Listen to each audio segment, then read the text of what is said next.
د نړۍ تر ټولو شتمن انسان وپېژنئ. زوکړه او کورنۍ ژوند یې.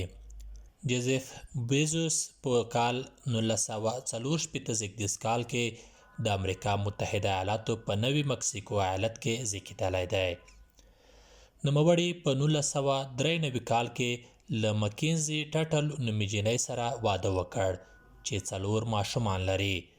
روان زیږدیز کال کې دوی له یو او بل جدا شول او طلاق یې واخیست. جیف بیزوس د میرمن ټیډ جورجیسن او جیکلن مشر زوی دی. د جیف بیزوس د زیږیدنې په وخت د نوموړي مور عمر یوازې 19 کاله و. د جیف بیزوس مور د 4 ماشومانو له راوړلو وروسته طلاق واخیست او د مایک بیزوس په نوم کس سره یې واده وکړ.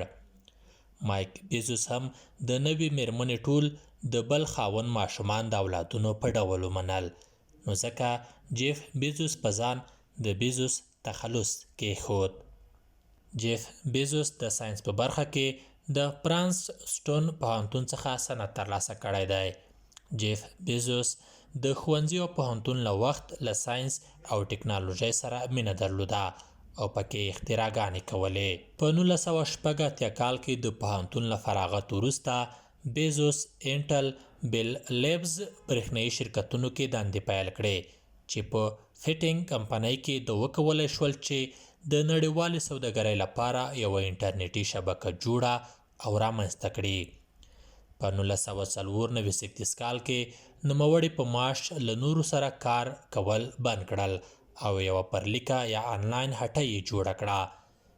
د پاول کې دغه آنلاین بوک سټور ته د کیډبارا نوم ورکړ، خو وروسته یې نوم په امازون ورته تبدیل کړ.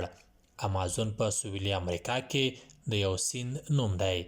د امازون لپاره بیزوس په لومړیو کې 300,000 امریکایي ډالر له خپلې کورنۍ واخیستل او پانګونه یې وکړه.